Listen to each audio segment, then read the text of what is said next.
আসসালামু আলাইকুম প্রিয় দর্শক, স্বাগতম আপনাদের এমবি মোটিভেশন বাংলা চ্যানেলে। অনেকদিন পর আবারও আপনাদের জন্য একটা নতুন গল্প নিয়ে হাজির হলাম। আশা করি সবাই ভালো আছেন, সুস্থ আছেন। আজকের এই গল্পটা একটু ভিন্ন, একটু বাস্তব, আর অনেকটাই আমাদের সমাজের সাথে জড়িয়ে থাকা। আপনি কি কখনো এমন পরিস্থিতির মুখোমুখি হয়েছেন যেখানে আপনি নির্দোষ কিন্তু তবুও লজ্জাবিত হয়েছে? আজকের এই গল্পটা শুধু একটা মেয়ের না, এটা আমাদের সমাজের একটা কঠিন বাস্তবতা, যেখানে ভুলটা যারা করে তারা নয়, লজ্জা পায় ভুক্তভোগী। চলুন এমনই এক গল্প যা আপনাদের ভাবনাটাই বদলে দিতে পারে। দেখ মামা, পেছনে সিল মেরে গড়তাছে। কথাগুলো বলে বখাটের ছেলেগুলো অট্ট হাসিতে ফেটে পড়ে। ক্লান্ত বিকেলে মাত্রই ভার্সিটির সবগুলো ক্লাস শেষ করে বান্ধবী নূরের সাথে বাসায় ফিরছিল আফিয়া। কিন্তু পেছন থেকে এমন ব্যঙ্গাত্মক কথা শুনে থমকে যায়। সে বুঝতে পারে না এমন মন্তব্যের কারণ।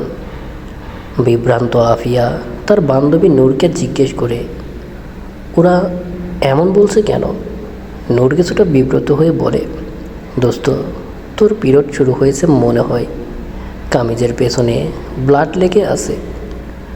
কথাটা কর্ণকুহরে প্রবেশ করতেই আফিয়ার পিলে চমকে ওঠে। এখনও তার ডেট হয়নি পিরিয়ডের, তাহলে এত তাড়াতাড়ি কেন হলো?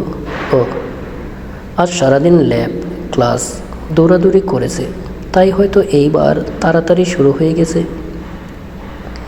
ছেলেগুলো এখনও আজে বাজে মন্তব্য করছে, সেগুলো শুনে আফিয়ার চোখ ফেটে অশ্রু গড়িয়ে পড়ছে। হঠাৎই একটা হাত এসে কোমরের পাশ দিয়ে কিছু একটা পরিয়ে দেয় তাকে। আফিয়া চোখ ঘুরিয়ে তাকিয়ে দেখে এক সিনিয়র আপু। চেনা লাগছে না তাকে আফিয়ার কাছে।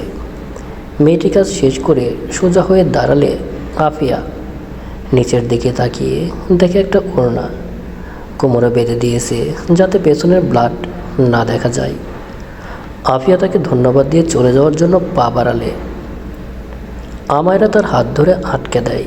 তারপর তার হাত টেনে ধরে সেই ছেলেগুলোর সামনে নিয়ে যায় যারা বাজে মন্তব্য করেছিল। তা ভাইরা, আমার খুব তো হাসাহাসি করলেন ওর পেছনের সিল মারা দেখে। তা আপনার মা বোনেরও তো এক না এক সময় এই সিল মারা জিনিসটা হয়েছিল বা হচ্ছে। তা একবার তাদেরকে জিজ্ঞেস করেন তো সিল মারার এই সময়টাকে কেমন উপভোগ করে তারা।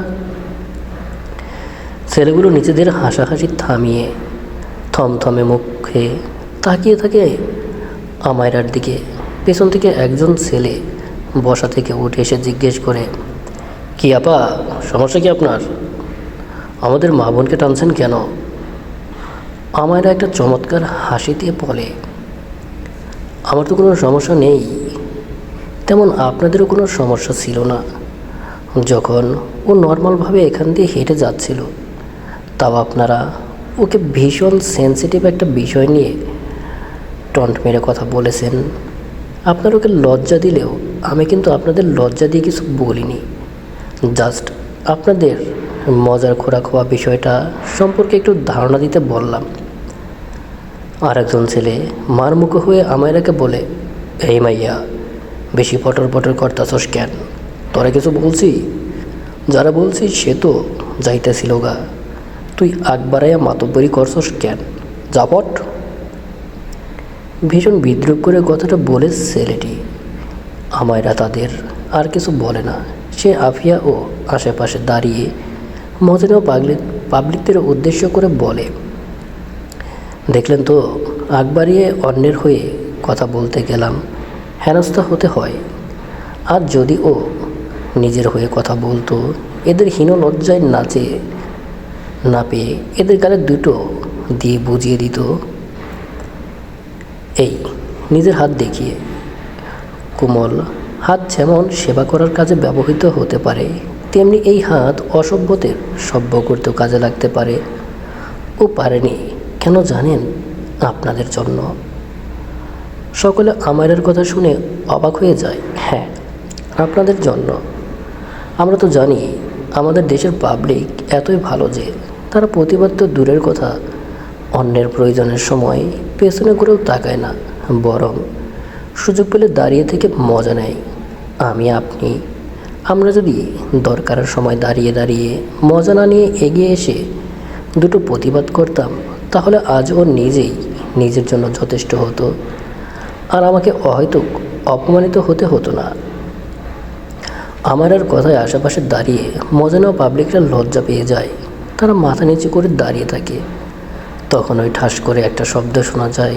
সকলে মাথা তুলে দেখে আমায়রাকে টন্ট করে কথা বলা ছেলেটা গালে হাত দিয়ে দাঁড়িয়ে আছে।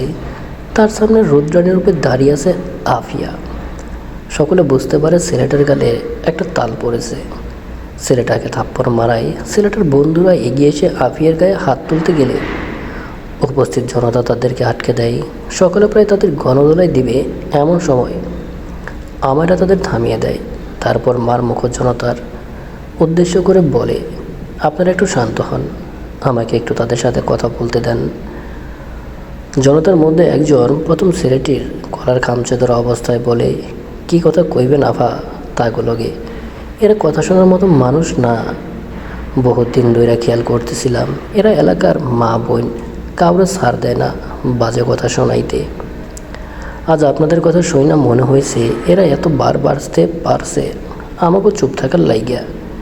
আমরা যদি শুরুর দিন কানের নিচে একটা দিয়া শান্ত করতাম, তার বাচ্চাগুলো এতবার বাড়তে পারতো না।